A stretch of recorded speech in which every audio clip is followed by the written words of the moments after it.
공수처가 고발사주 의혹과 관련해서 대검찰청을 또 압수수색했습니다. 유의미한 증거를 확보했을지 주목이 되는데요. 검찰은 대장동 수사 관련 일명 50억 클럽으로 수사망을 좁히고 있습니다. 박지훈 변호사와 관련 내용을 정리해 보겠습니다. 어서 오십시오. 안녕하십니까? 자, 공수처가 대검을 압수수색하는데 벌써 9월 말, 10월 말, 11월 5일에 한 번 있었고 또 15일 한 번. 이번에는 수사정보정책관실 이렇게 주요 부서를 확실하게 뒤져서 뭔가를 갖고 왔을까요? 네, 지금 네 번째 지금 대검을 압수수색하고 있습니다. 대검찰청을 압수수색하는데 주목해야 될 부분은 이번 압수수색에는 수사정보정책관실이 포함됐다라는 거거든요. 실제로 고발사주 사건도 지금 문제가 되고 있지만 더 지금 직근에 있는 사건은 판사 사찰 문건 사건으로 보입니다. 이것도 마찬가지로 수사정보정책관실에서 이 판사 사찰 관련해서 문건을 만들고 배포하고 했기 때문에 또 손준성 검사가 또 관련성이 있습니다. 그래서 이번에 영장이 나왔을 때 법원에서 영장을 발부하니까요. 이 수사정보정책관실의 판사 사찰 또 더 나아가서는 고발사주 관련된 부분까지 포함된 게 아닌가 이렇게 예상이 됩니다. 예. 근데 휴대전화 비밀번호는 아직도 못 풀고 있는 거죠, 손준성 검사. 그렇죠. 예. 뭔가 이게 혼자서 다 한 게 아니고 주변에 있는 다른 인물들하고 이렇게 같이 뭔가를 했다면 뒤지다 보면 그렇죠. 서로 연락한 뭔가가 나올 것도 같은데. 가장 확실한 건 사실은 휴대전화를 이제 공용폰이든 뭐든 그것을 본인이 이제 얘기를 한다 그러면 사실은 이 사건은 본인이 이제 억울하면 바로 해명이 되는 거고요. 아니면 범죄 사실이 있으면 확인이 되는 거거든요. 아니면 해명을 이제 들을 수 있는 거고. 근데 문제는 얘기를 하고 있지 않는 상황이고 지금 이제 예컨대 고발사주 사건에서도 제3의 검사 내지 부하가 있습니다. 그래서 이번에 압수수색을 하면서 다른 문건이나 다른 사람의 어떤 내용을 좀 확인한다 그러면 혹시 휴대전화에서 확보하지 못했던 다른 유의미한 증거를 또 확보할 가능성도 좀 있지 않을까 이렇게 예상이 됩니다. 정말 억울하면 다 보여주면서 봐라, 내가 이렇게 억울하다라고 할 텐데. 일반인들은 냅니다. 일반인들은 제가 이제 변호사를 하면서 일반인들은 통상적으로 내죠. 아이폰 같은 경우는 비밀번호 안 알려주면 누구도 풀 수가 없지만 어쨌든 간에 일반인들은 내는 게 일반적인데 검사들은 좀 잘 안 내네요. 근데 고발사주에 재판부 사찰에다 이제 지금 얘기한 건 두 가지고요.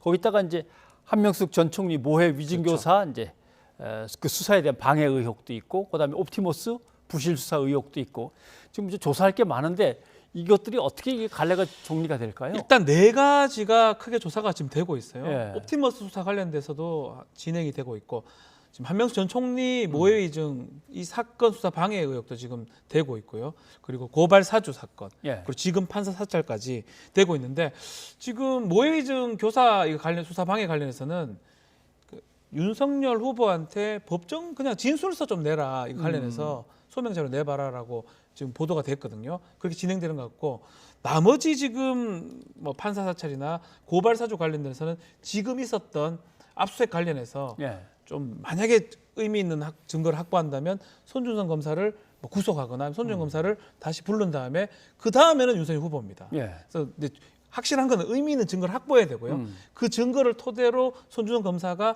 진술을 해줘야죠. 왜냐하면 손준성 위에 지금 한 명 있다라는 거는 지금 다른 건에서 장모 문건 관련해서 나오고 있습니다. 손준성 위에는 두 사람 있어요. 대검차장 아니면 검찰총장이거든요. 그렇다면 대검차장이 문제될 건 없다면 남아 있는 사람은 윤석열 후보인데 그것을 확인할 수 있는 물적 증거가 있어야 됩니다. 그렇지 아니면 손준성 검사가 내가 한 게 아니고 위에서 시켰다라고 한다든지 그게 있다면 수사가 조금 확대될 수 있고, 그게 아니라면 더 확대될 가능성은 아직까지 적어 보이는 상황입니다. 대장동 의혹 수사도 한번 계속 짚어봐야 될 것 같습니다.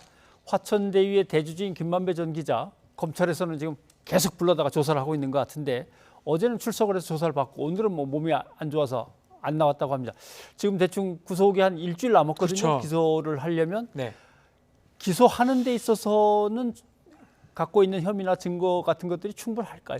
지금 이제 22일까지 기소가 안 되면 풀려납니다. 풀려나지는 않을 거예요. 그래서 영장이 청구될 때 그때 이제 배임죄 등등이 이제 문제가 되는데, 사실은 뇌물죄 같은 것들이 지금 확인을 못했던 것 같아요. 영장에 지금 뇌물죄도 빠졌거든요.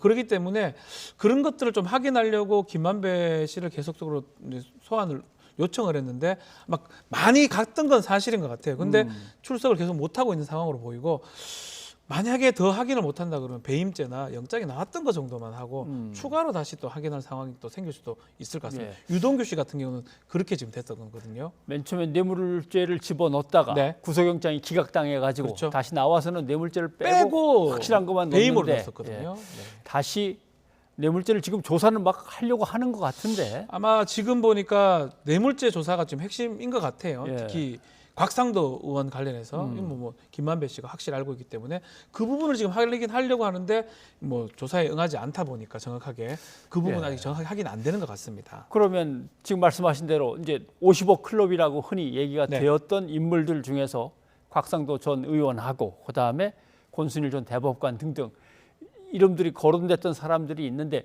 이 사람들의 소환도 그럼 불투명하네요. 곽상도 의원은 이제 거의 다 전 의원 됐는 것 같아요. 왜냐하면 곽상도 의원 같은 경우는 돈 받은 건 확실하고요. 지금 돈이 좀 이상하다고까지도 확인이 됐고 예. 영장에 청구는 안 됐지만 뭔가 뭐 문제가 됐었는데 그게 대가성이 있냐 없냐 부분인데 예. 지금 하나은행 관련된 부분 또 문제가 되고 또 거기 나아가서 문화재 관련된 국회의원 하면서 그 두 가지가 대가성이 있는 게 아니냐가 검찰이 보는 시각입니다. 더 확인만 된다 그러면 소환을 해서 좀 요청을 해보지 않을까 생각이 들고 근데 아직까지 박영수 뭐 전 특검이나 권순일 전 대법관도 부르려면 부를 수 있는데 확인한 다음에 부르려고 하는지 조금 늦어진 감이 있다 생각이 듭니다. 네. 그리고 화천대유가 이제 곽 전 의원 아들에게 50억을 준 거에 대해서 해명하기를 네.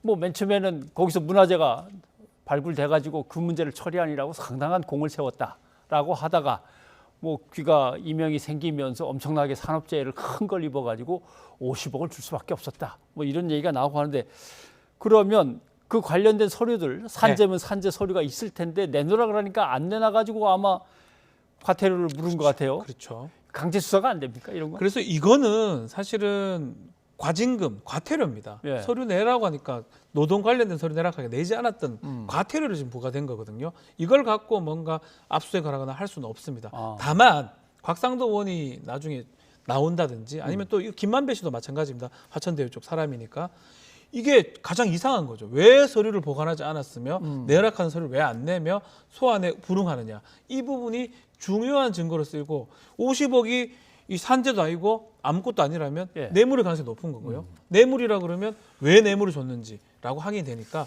이게 아마 중요한 포인트가 될 건 확실한 것 같습니다. 어떤 회사가 산재로 수십억을 주는데 그 근거 서류가 그걸 없다. 들어본 적이 한 번도 내놔 봐라 없습니다. 그러니까 못 내놓는다. 못 내놓는다.